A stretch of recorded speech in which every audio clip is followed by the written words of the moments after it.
Hi everyone. My digital humanities project focused on race, virtual reality, and relating those things to actual reality. So what is my digital humanities project? My project was to create a virtual reality game that brings awareness to the assumptions held on Black people, that teaches people about Black experiences, that provides more representation in media for Black people, and that also reminds people that Black lives have value. What was my motivation? My project came to life at the end of 2013 in light of the killings of Black men and Black women by police officers and white civilians and the lack of justice that ensued for the deceased.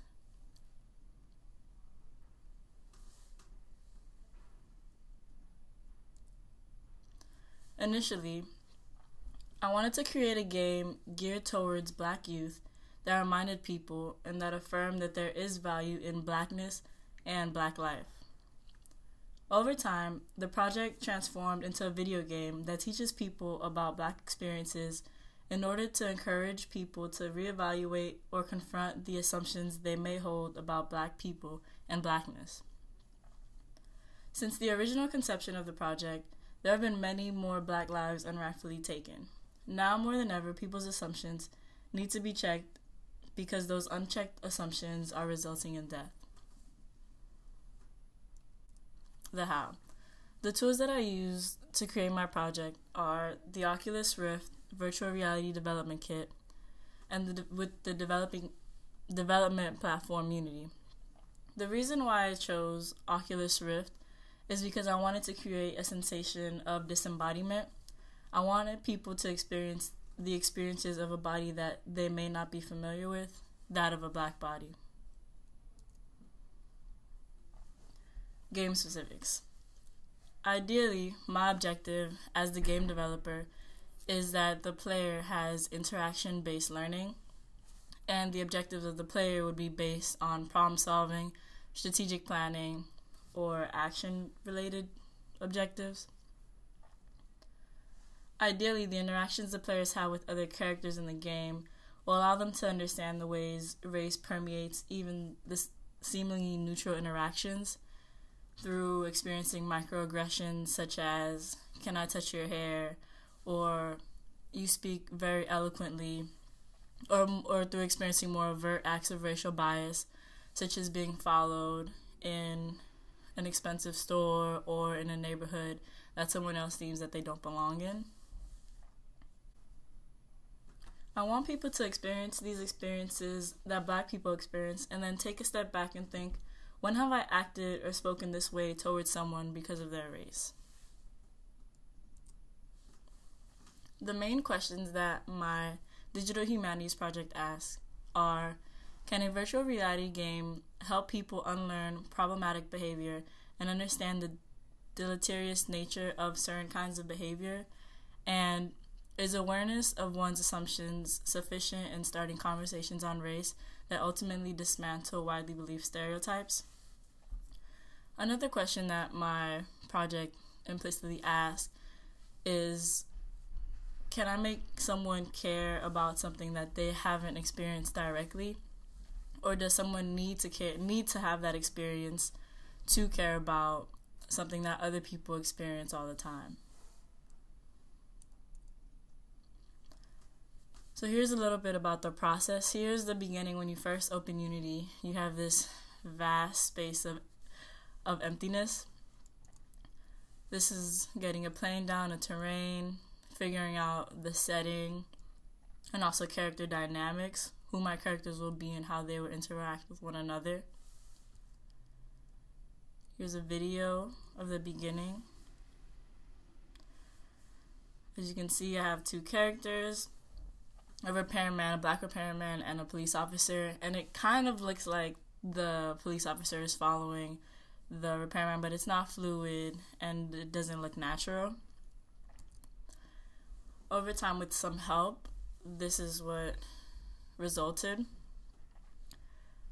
You see there are many more policemen, and now they're orienting themselves toward the player and they're walking towards the player in like this zombie like motion.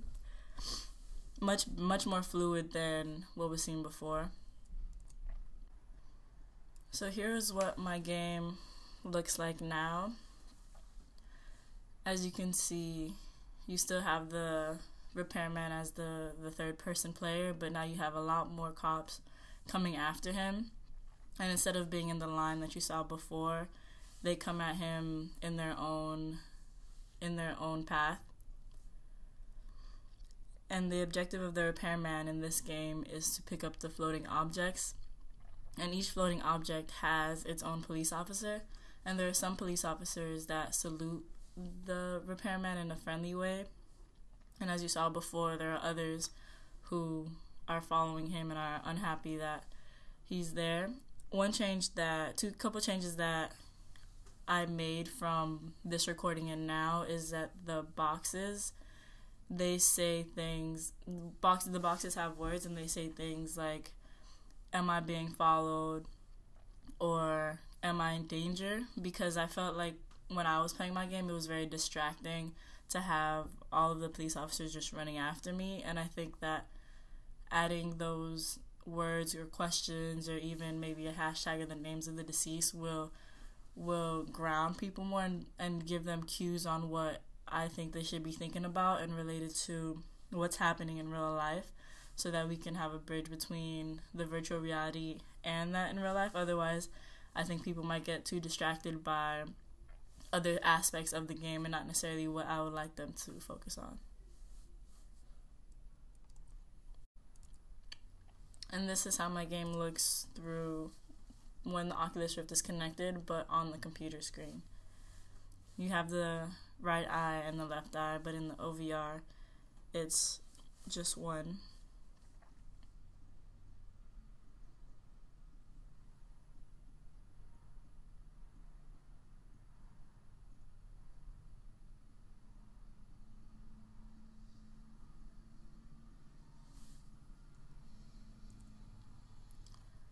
Some difficulties that I had along the way in the very beginning was how to start. I wasn't sure how to approach this kind of game. I wasn't sure. I didn't have any coding experience, and so I wasn't sure if I should try to tackle learning a lot of coding and a lot about the development platform, or if I should focus more on the conceptual framework of the game. I didn't know how I wanted the interactions to play out, if I wanted very overt interactions or very subtle interactions, or if I wanted to replicate recent events.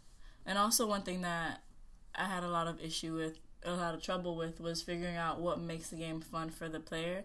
Because for the player, it's not about going in the game trying to figure out what assumptions that I have. The player wants to enjoy the game, and while I want the players of my game to enjoy the game, I also want them to come out learning a little bit more about themselves. What have I learned? I've learned that collaboration is definitely very important when tackling a project like this, one where I have very little knowledge of certain aspects of it. I learned to be very flexible. In the beginning, as you can see, my game started off as a game geared towards Black youth, whereas now it's a game with a much wider audience with still very similar objectives, but that has been tweaked. And trial and error. You saw the beginning. At first, the police officer wasn't able to move his legs. It didn't look fluid, but over time, over failed attempts and having those failed attempts and learning from them, I was able to arrive at a result that I liked a lot more. Moving forward, I like to share my experience with others. I like to continue to develop this game and other virtual reality experiences. I like to continue collaborating with others in different fields and specialties. And eventually, I like to have a fully developed game with a plot and levels that I can publish and share with a broader audience.